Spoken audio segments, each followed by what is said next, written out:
conversation with Dr. Wright. Um, I'm going to dedicate this to a special friend of mine who I just lost the other day. Um, he died from an overdose and substance abuse issues. He was a long-term friend of mine since childhood. So having this conversation with Dr. Wright means that much more to me. And I really appreciate her being here. So in honor of my friend, I definitely will try to create a space for you guys to really get the gist of Black mental health and just how we go about dealing with things on a daily basis. And I just want to say rest in peace to my friend. It's definitely dedicated to you and your family tonight. I hope some of them are able to join us, and rest in peace to Jared Jones. So tonight, I just want to welcome everybody to our second installment of our Black History Month speaker series for Baltimore County Government, Recreation, and Parks. Our special guest, a very special guest, and dear friend and colleague of mine is Dr. Simone GillonWright, clinical psychologist. And just to give you a little headshot, a head snap of who Dr. Wright is, she is a clinical psychologist with a specialized training in diagnose and psychological treatment of mental, behavioral, and emotional illnesses. And she's here today to join me to speak about Black mental health history. So welcome, Dr. Wright. Thank you for having me. It's a pleasure. Yeah. It's really an honor and a pleasure to have you join us during this very historical month. And like I said, this broadcast is honestly to give you your flowers for the amazing thing that you're doing in your career and work, and specialize in your field. So I just want to say we really appreciate you for being with us. And I really, really thank you for being here and giving us your time tonight. Thank you. So just to get started, we like to learn about the person before the career. And we want to get an understanding of how you got to where you are. So could you please just break down your background and your upbringing and tell us a little about yourself before we get started? Okay. So, good evening, everyone. My name is Dr. Simone Wright. I am a clinical and forensic psychologist. And a little bit of background. I was born in Atlanta, raised in Kansas City. And my mom is from Kansas City, and she moved back to Kansas City after I was born so that I could get to know my grandparents. And my grandparents were very active and present in my life. And what my mother and my grandparents and my aunt instilled in me was exposure to people, places, and things that didn't look like me. And what they said was that there are people who look like you but don't have resources and opportunities that you do. So around the age of 12 is when I started volunteering, but specifically with underserved populations, with Black and Brown communities, and in areas in which they didn't have those opportunities and resources that I did. So I remember my first volunteer facility was Niles Home for Children in Kansas City, and it is a residential treatment center for those who are 18 and younger.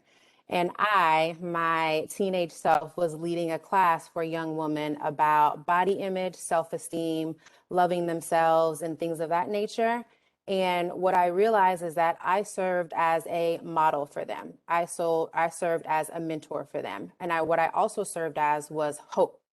And so I remember Mr. Edwards last week, he said that exposure was part of his experience. And for them, me exposing them to opportunities, me exposing them to network and resources, that was part of their exposure. So Mr. Edwards said last week that he thrived when he was exposed to things that he didn't even know existed. And Right. so being exposed to other opportunities, other people, also people that look like you are in your same age range, that was part of my experience. And that's how community service became my passion. So for you, this started early, like extremely early. Yes. So more so preteens than teenage years. Mm-hmm. Mm-hmm. So and finding that passion, it sounds like you had an incredible upbringing, very strong women and intellectual women who honestly raised you in a way for you to see things in a light that you see them now, from the time that you were a child to where you are right now. What continued for you to have that passion and that drive to push yourself to pursue this as a career or even as an educational experience? What made you made that leap to want to continue to give service to people? So I wanted to turn my passion into a career, and my passion was serving underserved populations. So as I was applying for college, I actually went to a predominantly white high school. And my mom said to me, she said, you can go anywhere you want to go to college, but my money is going to an HBCU. So let me And ask you go this. ahead. Let me ask you this. I apologize for cutting you off, but what part of Kansas were you in? Overland Park. Overland Park. Yeah. Okay, My I spent grandparents lived in Wyandotte County. okay, I'm kind of familiar. I spent some time in my athletic career in the Kansas area, and I was in. They call it El Dorado. I mean, they call it El Dorado. I call it El Dorado, Kansas, which is 40 minutes away from Wichita. So I'm kind of familiar with. I have a lot of friends from the Kansas City area, Johnson County, and things of that nature. Exactly. So I'm pretty familiar with how the setup is in the Kansas area. Hmm. This kid from East Baltimore. So just continue on with that. Yes. So my high school counselor said, she said, you should probably apply to other schools besides HBCUs. And didn't listen to that. I applied to all HBCUs and I attended the illustrious Howard University. And HBCUs were important in my family. My mother went to HBCUs, my aunts and uncles went to HBCUs, and it was a time where it's a close-knit community. You don't feel like a number, but you also have academic excellence, you have social impact, and then you wake up every day and you celebrate Black history every single day. And so it was definitely a one of a kind experience. I actually went to Howard as a biology major, and I ended up switching my major to psychology because chemistry wasn't my thing. Right. So right before my biology class, there was a psychology class. So I would go early, sit in the back of the class and listen. And also one of my friends was a psychology major, so I read her books. And also I decided to switch because I did freedom schools and I was a servant leader. And I always wanted to be, I identify myself as a servant leader. And a So servant leader. what is Freedom School? Can you explain that a Okay, little so bit? Freedom Schools is Marion Wright Edelman created the Children's Defense Fund, and Freedom Schools is a summer literacy program for youth. And Okay. so I served as a teacher basically for the summer. Okay. Okay. And so the people who were teachers and working with the children, they were called servant leaders. And servant leaders are people who commit themselves to helping individuals in the community collectively thrive, collectively reach their potential. And so when I switched to psychology, I decided that I wanted to be an attorney. And so I did psychology and administration of justice, and partly because Marion Wright Edelman, she was the first African American lawyer to be admitted to the Mississippi bar. And so I wanted to take my passion and turn it into a career and be a lawyer. Oh wow. So you attended the real HU. I'm going to add that for Thank you. you. You got it right. Shout out the real HU, an illustrious historical Black college and university. For those who may not know what HBCU stand for, um, in Washington D.C. And as you're making these, it seems like from the beginning. I mean, you're extremely intelligent. You go from biology to psychology, and that transition in itself is something that a lot of people can't take the leap of faith to make. Um, so as you're, making that next transition, you're in school, you're enjoying yourself. What goes through your mind as you're finishing up, your college career, and you're bound to make these next steps going into adulthood, into the next chapter of your life? Hmm. So I actually thought I was going to law school. And law school didn't work out, but I was blessed with a job at DC Superior Court that Mhm. put me in the position to see all the inner workings of the legal system. So I Okay. was able to interact with state's attorneys, defense attorneys, judges, marshals, defendants and their families. And my most rewarding experiences was talking to defendants and their families. Mhm. And so in my particular courtroom, after you were arraigned, you had to come through my courtroom. So I saw a number of repeat offenders. So I just started talking to them. I started talking to them about their lives, their histories, why it was a why the justice system was a revolving door for them.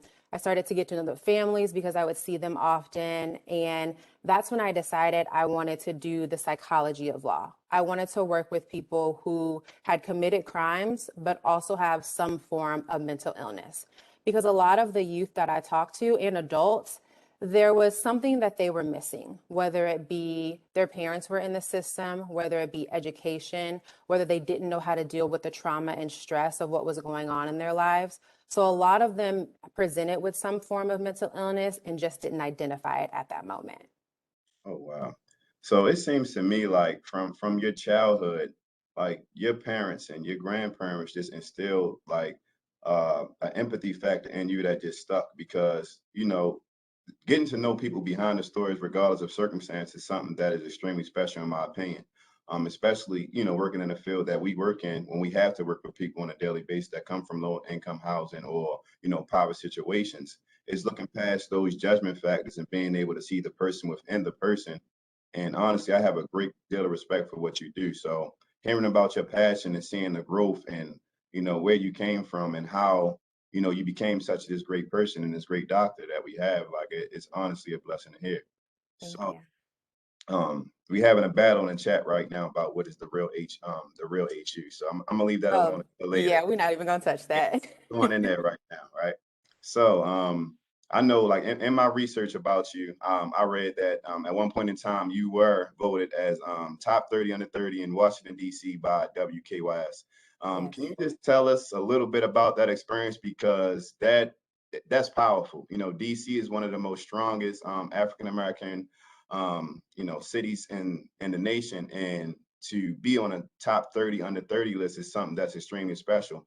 I grew up in Baltimore. I spent a lot of time in DC, and I know how big that is. So, can you just elaborate on that experience for us? Yes, so that was a crazy experience. It happened to be within the same time frame that you actually matched, for lack of a better term, for residency, basically. And so one day my phone just started blowing up and people kept sending me the article. People told me they heard my name mentioned on the radio. Mhm. And to have that accomplishment was so rewarding because, so I went to Howard for undergrad, but I went to a predominantly white institution for my master's and doctorate. I went to Loyola University, Maryland. Yeah. And being a Black woman trying to attain a higher educational degree at a predominantly white university was very challenging.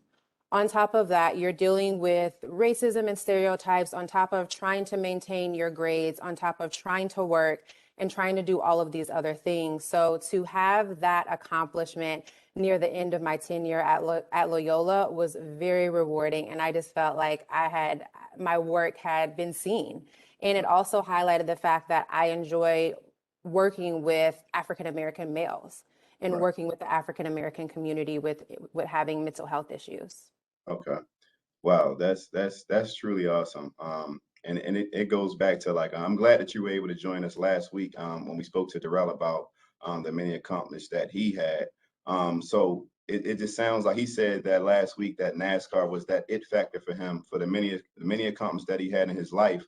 Was that your moment where you like literally was like, okay, I arrived, like my respect. What I mean, my hard work has paid off. People are noticing that I can be great and that I am great right now. That was definitely part of it. Like I said, it was close to my time of leaving Loyola, and to have that reward was just, I sent it to everybody, Mhm. text, emails, I called people. So it definitely was a highlight for me. Wow, great to hear. So as we move on and continue with our conversation, we're going to get into a little bit of just understanding, Black mental health and the history of it, the history of Black mental health, racial trauma, and things of that nature. You've dealt with it. You spoke a little bit about it as we led up to this point. So I'm just going to ask a few questions, just basically that. Honestly, as a Black man and I have a lot of Black friends who were extremely excited about this topic. They text me, ask her this. We're going to tune in, see if she knows about this. They're I'm here afraid of for it. therapy. Should I be afraid of therapy? It was just so many questions when I promoted this conversation. It's like everybody, they just it's an open book now. Mental health is something that we all are talking about. It's in the news. Celebrities, friends, family, they're opening up about it. So it was just a lot of interest in what you had to say, and a lot of people want to hear what you have to say in regards to the topic. And just knowing that you are, a Black woman in the field, they know, what I mean, for a lot of people, they want to see people that look like them. And at times that can be hard to find, especially, the numbers are kind of low when it comes to African American therapists and psychologists. Is sometimes it can be hard to find. So I'll just start just by asking, like, we talked about your inspirations. Where do you feel like right now that Black mental health, the state of Black mental health history, where is it right now? Like the state of Black mental health. So I think that with the pandemic and with a significant amount of racial trauma and tension and things that we have endured due to social media, I think that Black mental health is definitely becoming more of a spotlight. Mental health in general, but particularly Black mental health when it comes to Black males. Right. And so what I've noticed is that Black males there's a Black male stereotype when it comes to mental health because it challenges their masculinity, it challenges their pride, it challenges traditional roles, and also it messes with their identity to the point where they may be seen as weak if they reach out for mental health services. And I'm sure you're aware of this. Black male culture teaches our males that you can't emote. You have to be strong. You can't cry. You cannot express anything. So what happens is they internalize that anger. Hmm. And when that happens, they internalize it, and then it comes out as anger. And when that happens, then we have a problem on our hands. Hmm. And so what I will tell people is that the old school way of Black families and mental health is very hush hush. Mental health used to be a very taboo topic. It was very much, we don't tell our problems outside of this house. We don't talk to anyone about our issues.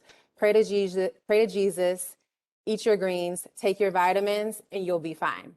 But Hmm. I'm here to say that Jesus and therapy are a thing. So we can definitely do both. We can pray, we can go to therapy. And the fact is, it's okay to not be okay. It's okay to reach out when you need assistance, and maybe you need someone to help you who has a little bit more expertise in what you're going through, but you don't feel comfortable talking to your family or even your friends. Or maybe you do feel comfortable, but you're still having difficulties in your mental well-being. Right. So just to speak on that, as a Black man, and I know it's a lot of Black men in the chat and that are online. A lot of us, and I can speak on this because a lot of us grew up in similar household. A lot of my friends, I'm blessed enough that I've been well traveled. I lived in, the deep South in the Bible Belt. I was born and raised on the East Coast. I've, traveled to the West Coast, and I spent time in the Midwest. So I can honestly say that, you know, in every part of the country, things are different. Normally, all the urban cities and stuff, they kind of experience the same type of trauma. Mhm. But, and, coming from the East Coast of things, and it's more like a rough type of thing, in my opinion, and moving to the Midwest and down South where, you see guys that are open with their faith. You see guys that are, publicly praying and things of that nature where I'm not used to. Being in a household where, like you said, everything it stays in this house. It don't leave this house where as a child, you can literally, you can get a spanking or a whipping for Right. speaking about family issues or business, but these family business or issues could be affecting you mentally. And we're told not to express these things from a young child. I mean, from as a young child. Mhm. You see it daily. I was blessed enough to work with, kids in a therapeutic environment where I worked with, psychologists and therapists such as yourself that helped me reevaluate my own life and then apply it to my family issues and, my trauma as a child. So I completely understand what you're saying because the older that I get, a lot of my friends, both male and female, are becoming more comfortable in expressing themselves and letting us know that, like you said, that they are not okay. So as we continue to push this topic and talk about Black mental health, it's honestly so refreshing to see a face as yourself, pushing it and leading the way. And it's a breath of fresh air just to see. But like you said, we got to continue to push the topic and push the issue when it comes to Black mental health and get rid of all those old stereotypes and older ways. But how do we do that? So that's a great question. So I also want to say that out of all the psychologists in the United States, 4% are Black women, Mhm. only 4%, and less than that are Black males. And so I say that to say there are a limited amount of resources, but also it's just finding the one who works for you. And so there are a significant amount of websites and resources that you can look online for. There are a significant amount of therapists on social media, and I'm happy to help people find therapists in their area. And also recognizing that therapy is not always going to be comfortable. There are going to be times when you leave and you do not like your therapist. There are going to be times when you have sessions and there's levity to it, there's joy, there's humor. But there's also times where you will dig very deep and you will go to places that you didn't even know existed.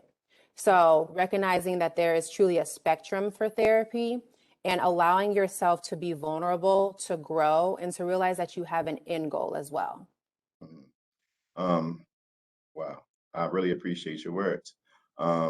And I always say this to my friends, because a lot of times, like you said, like we're as Black men, sometimes it can be, a weight on your shoulders where we have no choice but to be strong. It's like, Right. and I honestly feel that it goes back to slavery days where, what I mean, any sign of weakness, you could get a lashing, you can get a whipping.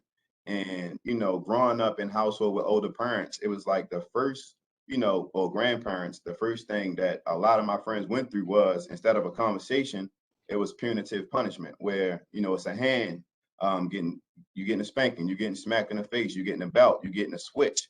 Where as an adult, you realize, when you've been through therapy session and you've, grown mentally, you see that that trauma causes more trauma. It causes years and years of trauma, and it takes years to deal with. So as we grow older and you make these recommendations, what about the conversation with the friends? Or even conversations with your parents, Right, right? right. And so I think it takes some time for you to figure out what therapy means for you, how you're discovering it, and how you're processing and exploring things. And also, so for example, it has taken me a significant amount of time, me as a psychologist, it has taken me a significant amount of time to get two very close people to me into therapy. Mhm, But what I had to realize is that they have to want it for themselves. mhm, And even though I can have these conversations and speak to them about the benefits, then when they're ready, that's when they decide to act. But also, it's about telling people, I think you could really benefit from therapy. mhm. I think that you could really benefit from talking to someone who's unbiased, someone that supports you, someone that will help you just explore what you're going through, and also letting them know like something has changed about you. I can tell maybe that you're a bit sad. I can tell that you're going through something. But recognizing those things and pointing them out to them and just being like, I'm just trying to tell you that I love you and I see that something has changed, or I recognize that you're going through something and I want to be able to support you. So having those very open, vulnerable conversations, but also pointing them out. Right. And I carry myself, and I'm speaking just because before we get into the chat, and I know there's a lot of questions and a lot of statements in there. Like I said, like I was extremely excited about this topic, and it's like I've always said you have to be the blunt friend. Like you cannot be afraid to be the blunt friend to your strong friends. Because your strong friend is normally that person who's going to tell you, hey man, you're doing this wrong. Don't do this. But when it's time to challenge the strong friend, it's like you have to be able to do the same and vice versa. And I feel like as we continue to build these type of relationships, we have to be honest with one another, whether it's your spouse, whether it's your mom, your dad, your brothers, you have to be able to tell the harsh truth, because if you don't tell the harsh truth, I don't think that we can even make the steps forward to try to reach out to a therapist or take that next step. Because like you said, when you start recommending things that you see as a friend, that's a real friend. And a Right. lot of people, in the age of social media, they want the likes, they want the feel good moments. They don't want to deal with that historical trauma that they may be facing, and it's hidden. They're masking it, Right. behind, beauty, the perfect picture, the perfect video, The the perfect fun. family. Yes, the perfect family where behind closed doors, it may not look that way. And Mhm. so, just taking your advice, I will continue to be the strong and the blunt friend. And I will also continue to be the friend that reaches out and check on my strong friends. Exactly. Right. So, in your career right now, what is like your current state? Like, what are you working with? Who are you working with? And how is that going? So, like I said, I'm a forensic and clinical psychologist. So, I do a couple different things. So, for forensics, I used to work at a maximum security psychiatric hospital. And my patients there were people who committed crimes. So first degree murders, violent offenders, sexual offenders, any type of violent, heinous, often highly publicized crime. Those were the people that I saw. I did evaluations, I did therapy, I did individual therapy, and I did group therapy. Mm-hmm. Currently, I'm doing some of that on the side, and then I'm also working with veterans. And so what we're talking about that racial trauma, that racial history as it relates to mental health, what I see is that Black males, older Black males, by the time they get to me, because military culture teaches you not to emote, Black culture teaches you not to emote. Your own identity as a male teaches you that you have to be strong, you can't be weak, your pride can't be threatened, all of these stereotypes. And what I see by the time they come to me, they want to talk about the racial trauma, pre the military, in the military, after the military. And even for the guys that are a little bit younger, they still want to talk about the racial trauma, whether Mm-hmm. it's, especially even if it's been out of the military and it's been in their upbringing, or it's something that has happened to them recently. But people are wanting to talk. It's just like we said, finding those resources, because there is a limited amount of Black therapists. But Yeah. what I find is that when they see me, our conversations are different than if they were with the therapist that didn't look like me, a Black or brown Mm-hmm. person. And so we're able to relate. I'm able to understand or have a better an understanding and also relate to some of their experiences. But more so, they just feel more comfortable. They Mm-hmm. feel like they can be vulnerable. They can talk about some things. And I'm like, oh, yeah, like the Black mom or whatever it may be. Right. And so it's those type of relationship differences that really make a difference in how you achieve your goals as a patient. Wow. So honestly, like it's like, when they see you, it's an automatic connection. Like, wow. Hmm. She, like you said, you can talk about the Black mom experience, and we both can laugh about it because you've had similar experiences. And I think a lot of people search for that. And like you said, at times it can be hard to find. Of course, like we can always see any type of therapist, but the connection may or may not be there for a person that's looking for something that's way deeper than the surface. Hmm. So getting into that, like, how do you find your balance and dealing with these really really tough conversations and then maintaining your own mental health and emotional health. Hmm.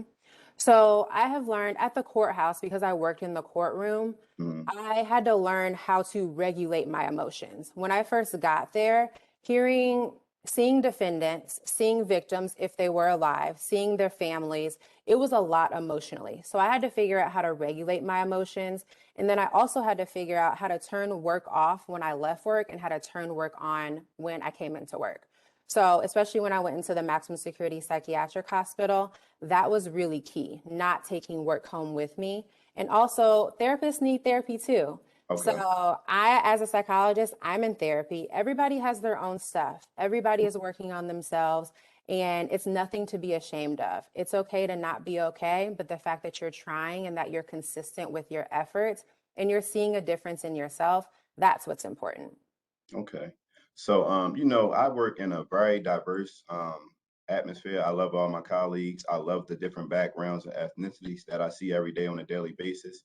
How do we, grasp and pull our friends in, our supporters that may or may not look like us or, have the same background as us? How do we pull them in to get them to understand a little bit more about, the history of being, Black in America and dealing with a lot of these mental traumas, because some of these traumas may play out in the workplace or in a personal space where we may be on two different sides of the fence. How do we have that conversation where we can bring in our allies that may or may not look like us and get their support as well as understanding of what we may be going through? Hmm. And that's another one of those real conversations that you have to have. I think it's a very individual conversation, pulling them to the side, asking them if you can have a conversation about, like you said, the racial trauma. And maybe there are some things that you two don't align on, but because your lived experiences are very different, then you all don't have an understanding of where each of you is coming from. So taking that time to cultivate that relationship, to share your lived experience, to allow them to share their experience as well, and to also be receptive to whatever they are saying and allow yourself to be vulnerable. I think all of those components right there will allow you to understand each other better, but also it may not be. You all may not just be a good fit. And so I Hmm. think you have to see both sides of it and allow yourself to go in whatever direction might feel good in that moment. Okay. So basically, to sum it up, like having those uncomfortable conversations with friends, that may not be black or whatever the Yes. case may be. And I definitely understand. Like I said, like I went to school in Arkansas, I went to school in Kansas. And like I said, like I've grown up, I love to challenge, and I'm the friend that's going to tell you the truth about yourself. And if I have an issue, I want to bring it to you. But I honestly feel as though like I wouldn't, if I didn't care, I wouldn't, say too much. Hmm. So, I know like having those uncomfortable conversations with friends that don't look like you is something where I've definitely had many days of breakthroughs, more so than losses in that circumstance. So I definitely hear what you're saying about that. Yeah, and So in psych terms, we call it broaching. We call it broaching challenging issues. So okay, having those conversations, it's called broaching. I think I'm gonna steal that word. I think I'm gonna steal that word. So as we talk about mental health, we talk about the state, like the current state of Black mental health right now. Where do you see things going? I see, what I mean, I'm gonna speak first. I'm gonna let you answer that question, but Okay. like I'm extremely excited when you hear guys that have a platform such as like Charlemagne the God, who continues to push the narrative with one of the biggest platforms in media right now, where he's talking about Black mental health and well-being and emotional health. Is just something that is creating a space for this topic to keep going. So just to get into my question, where do you see the future of Black mental and emotional health? Like, how do you see things shaping up, and how do you see things going forward? I'm hoping that mental health will continue to be less taboo, especially in the Black family. And I saw somebody say like intergenerational trauma is very real. And I think that's really important and really key because we have trauma within our own families, right? And we have unaddressed trauma. And sometimes we don't want to address that trauma because we're afraid of what might come out. We're afraid that it might damage our relationships with our family. But what we don't realize is that it impacts us so deeply that it comes out in our relationships. And maybe we have difficulty forming those relationships. So what I'm hoping is that like you'll say to your friend, hey, let's look for a therapist for you. Or I know someone who can help you find a therapist. And I'm hoping that there will also be some retreats, especially for Black men, or some type of conventions or gatherings that allow them to come together in spaces where they can be vulnerable, where they can feel supported by each other, and where they recognize that they're not alone. You're not alone in dealing with your issues. There are other people who are dealing with the same thing. But because, again, of that Black male stereotype or that Black family stereotype, those traditional roles, then we don't know that our friend, our strong friend, is struggling with some things. So being able to open ourselves up and to look people in the eye and say, hey, I really think you could use some help. And also, here are some resources, right? I think sometimes when we present things to people, we don't offer them resources or assistance to do that. And then they don't feel supported. And so asking them, how can I support you in this endeavor? How can I support you in getting the help that you need and realizing that it's okay to not be okay? So I'm hoping that Black mental health becomes more of a spotlight, but positively. We're supporting each other, we're loving each other, and we're also creating networks for each other where we can be vulnerable. Okay. And so, is there any like type of literature or podcasts or anything that for any age group that we could like look into and read, or go and watch, just to follow up on this conversation, because I'm pretty sure that people are definitely feeling what we're saying. And so Mhm. like as we continue to try to take these next steps and just to find that vulnerable place where we can reach out and search for what I mean, that air. Mhm.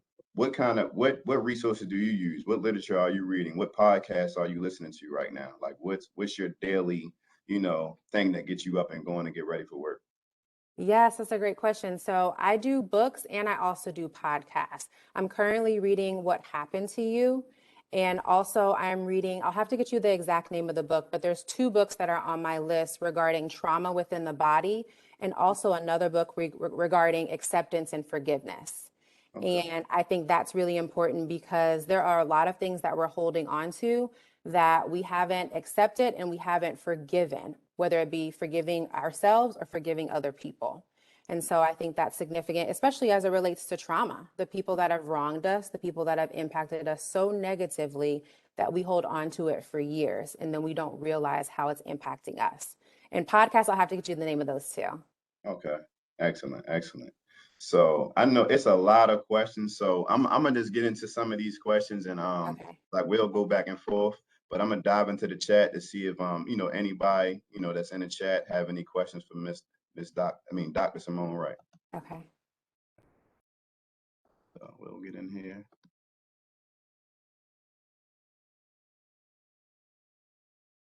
So if you guys have any questions, feel free to ask.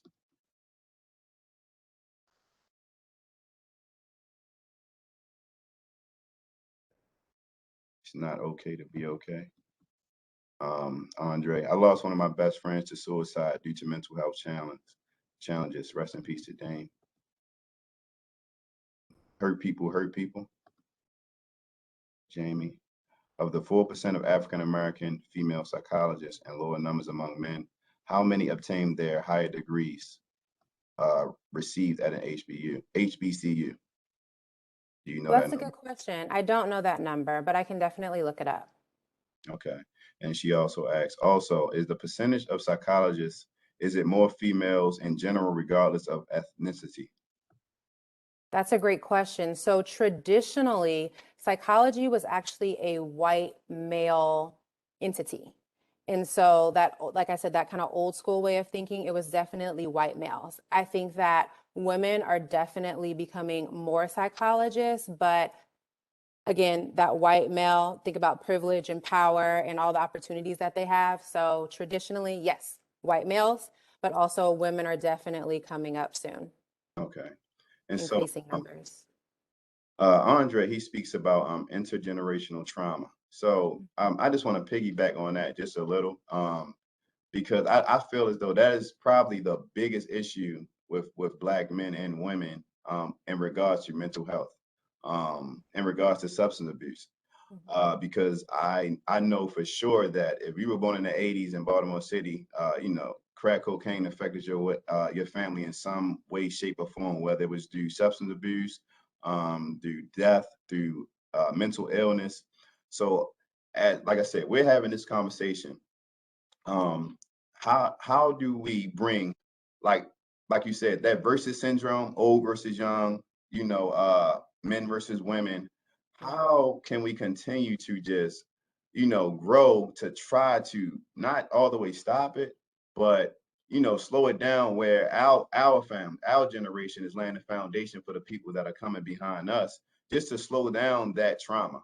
And I think that we're doing a great job. Like, like I said, the fact that we even having this conversation right now is affecting, someone in some way, shape, or form. So being able to speak about it is the first step. But how do we really lay down that foundation to stop these generational curses of trauma? Like, how do we, I know you said a lot, but I know that that's most likely, I know 40 and 50-year-old men that are still holding grudges and still holding pain to this day, and they still can't have an open conversation with their parents. So just keep having these conversations, keep bringing it to the forefront. Don't hide it. Yeah, so I'll give you an example. Like I said, I speak with a number of older Black males, and some of them, they have taken at least maybe 5 sessions to even talk about the trauma, 5 or more sessions to talk about the trauma that they have endured. But it's the continuing me allowing them to have the space, whether it's quiet, whether we're talking, but more so they're feeling safe. So creating that safe space, allowing people to be vulnerable, but also continue to challenge them, Mhm. continue to ask, continue to, especially I think too in the Black community, when it comes to our parents and grandparents, things were just done and we didn't ask why because we knew not to ask why, right? But I think now we're asking why. We're It's the asking generation of why.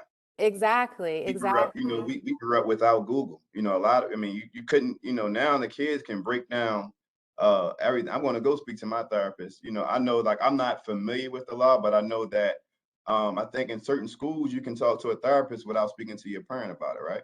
Mhm, mhm, Right. So that's a whole new ball game, like you said. Like, we're literally getting out of that space where you can't keep nothing in the home, and kids can literally go speak to a therapist without permission, and it's actually a law.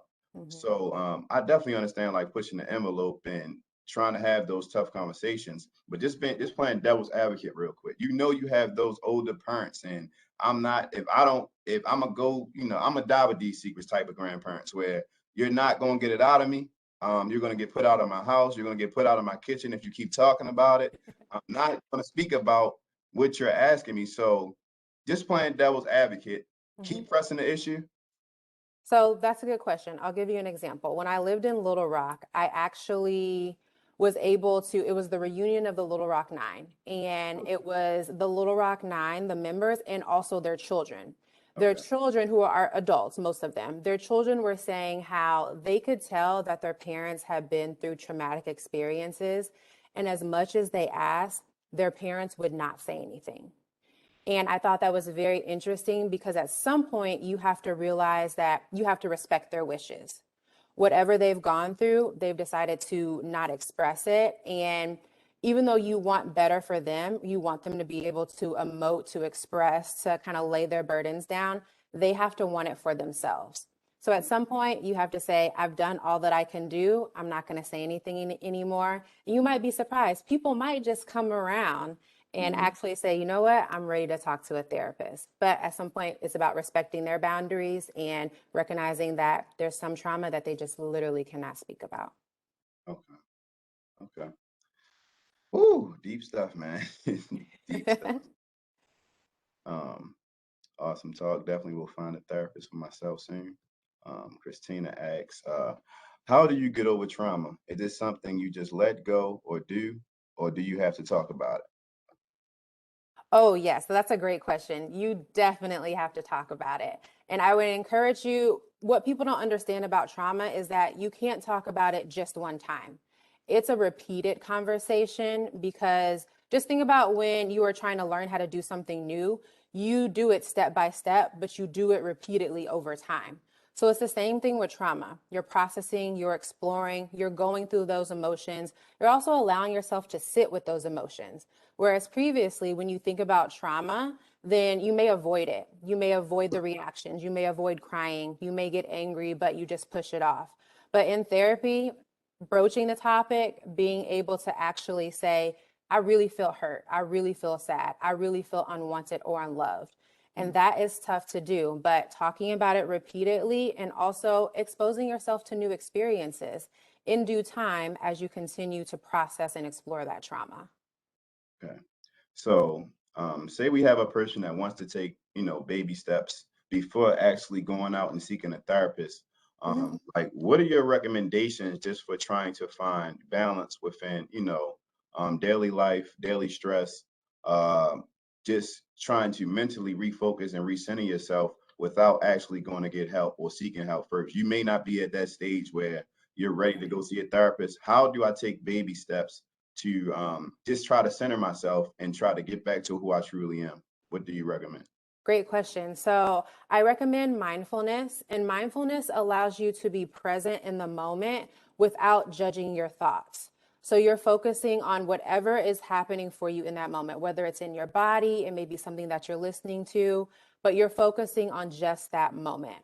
Also, there are other things like guided imagery or visualization. There are a significant number of things on YouTube that you can use. And I also recommend the UCLA app, and it's a great app that guides you through things, and they're short, and you don't have to do them long. You can do them for 2 minutes, 3 minutes, 5 minutes. There are a ton of resources out there, but if you want to just start with yourself first and not necessarily seek a therapist, but you're having difficulty throughout your day refocusing yourself, or you're having difficulty, there's a thought that comes up and it kind of knocks you off your game, mindfulness, guided imagery, and visualization. Okay. And I know a lot of people like to go to the gym too. Yes, exactly. Yes. Yeah, I know, like that works for me. That recenters myself and a lot of my friends going to the gym, being active, um, hmm using your bones so you won't rust. Yep. Okay, I have a question from Andre. Okay. How does the historical phenomena of drapetomania impact the mainstream view of mental health in the Black community? Of drapetomania? Yeah, I want to. Hopefully, I'm pronouncing that right. I don't know what drapetomania is. Andre, Okay, do you want to explain? can you elaborate on that a little bit, Andre? I'm gonna go to the next question and come back to that. Okay. Do you have any suggestions? This is from Michelle. Michelle Okay. asks, do you have any suggestions on how to initiate conversation with your parents/family about going to therapy or addressing trauma within the family? I think we spoke about it a little bit, but if you want Yeah. to elaborate a little bit more. Yeah, it's a repeated conversation. And you have to be gentle as well because there you might be met with a lot of resistance or a lot of pushback. But I think being gentle, recognizing that they did go through something or they are going through something that they're not willing to admit yet, and they're not willing to address it. So, slow moving train. And then at some point, I think it also is important for you to point out how you see them, point out how they're presenting. So, say, asking them, are you sad? Asking them, are you depressed? Or how are you feeling? And then saying, well, this is how I see the things that have changed in you. This is how I see some of the things that have impacted you. And just putting it out on the table. Some of the conversations will be uncomfortable. Some of them will say, get that psychobabble out of here. So you can be met with a lot of things, but at some point when they make the decision for themselves, then you'll see that change. But Hopefully, it's a long process sometimes. it's definitely a long process. So Christine says, traumatized as a child and unfortunately became drug addicted because of it. By choice, I decided to.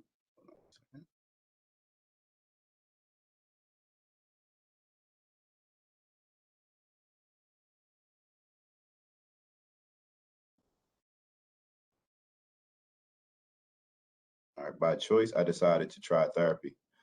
I relapsed if if I was ashamed to tell my family secrets, so I ran away from my feelings until I decided to open up with my family and expose all the secrets. And basically, that helped me stay clean and get back right. Hmm. Thank you for sharing that. I think it's important that you recognize when you were running away from your secrets, your mental well being wasn't well. And so the fact that you became clean, you made a choice to become clean. You made a choice to be vulnerable and to open up to your family. And that takes a lot of courage and a lot of strength. So I commend you and thank you for sharing. Right, because a lot of people feel, and I feel like I went through that with one of my friend that I just lost. I feel like the shame that he had in trying to, see certain people that he ran and used because he was ashamed for people to see him. Where, if he had been able just to, look certain people in the eyes and have that conversation, he may still be here today. But yeah, we really definitely appreciate you sharing that. Uh, Drapedomania, they put the link in there. Okay, I'll have to look it up. Okay. I All right. apologize, I'm not familiar. Okay. All right. This is from Alexander. What if you tried therapy and you don't feel your therapist is a good fit? Oh, great question. You can always break up with your therapist. You Hmm. can definitely break up with your therapist.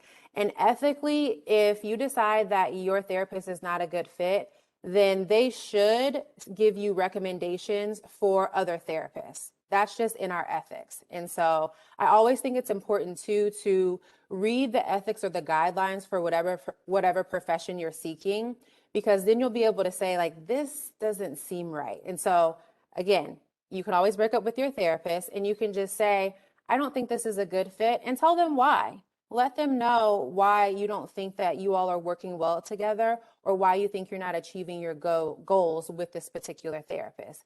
And again, if you break up with your therapist, they should definitely give you recommendations for other therapists. All right. This is from Jamie. Does all insurance coverage, be it through your job or through the government, cover mental health, including therapy sessions? So I would encourage you to call your insurance to see what services are covered regarding mental health. A significant number of insurances are now covering, but that doesn't mean that every insurance will cover. And also, your copay may be very different than someone else's copay. Sometimes also, if you contact a therapist, you can say that you want to use insurance and they'll ask you for your insurance and they can let you know your copay and how many sessions you might retrieve. But again, call for yourself just to double check. There are also some therapists who do not take insurance. So when you are looking for therapists, you can ask those questions to determine how to proceed. Okay. All right. And from Mark, I appreciate this, Mark. I'm not sure, but he says drapetomania, the disease that made slaves run away from plantations. Okay, I'll have to do research on that. Thank you for sending that, Mark. All right. And I want to say something to Devon. He said he found a family therapist on the third try. I also encourage people not to give up. The first therapist may not be a good fit. The second therapist may not be a good fit. But if you continue to try, and I recognize it's tiring, it's exhausting, it costs you money, it costs you time, but really finding someone that you are a good match with, that will make all the difference for you as you pursue your therapeutic journey. And so Devon also says, I don't know if you say therapy should be approached like health and fitness. It's a process. I Exactly. agree. I definitely agree, Devon. All right. So any more questions, guys? Ask them now. You're getting a free therapy session. You have any questions, ask away. So I just want to go back to like the substance abuse piece. A lot of us we're still, we're out, we like to hang out, we like to party.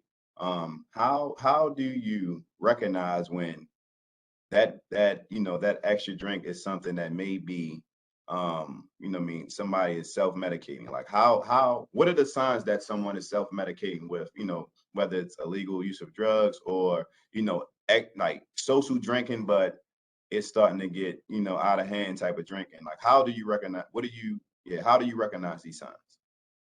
So, when it comes to substance abuse, what I find is that sometimes people feel like substance use is the only thing that they can control in their life. Everything else they've lost control of. And even though the substance use isn't necessarily healthy for them, it's helping them cope and they have control over how much they intake. They have control over just the fact that they can actually intake substances. And so when it comes to substance use, asking yourself, is it inhibiting you from doing your daily functions, going to work, taking a shower, doing whatever it is that you need to throughout the day? Is it impacting your relationships? Sometimes when people are under the influence, they become angry, they start to yell, they become uncontrollable. So those are things to take note of. Also, are you putting yourself in dangerous situations? Are you driving while you're under the influence? Are you doing things that might risk your life or other people's life? And also the amount of money, time, effort, energy, and money that you are spending into retrieving substances. Is it taking away from your livelihood? Are some of those things are like key criteria that we look for to see if substances are impacting you. And also you as a friend saying, I've noticed that you've been drinking a lot more lately. And I want to just checking in. Is there anything going on? How can I support you? But again, calling your friends out and being there, being supportive for them, but also recognizing when something changes in their presentation.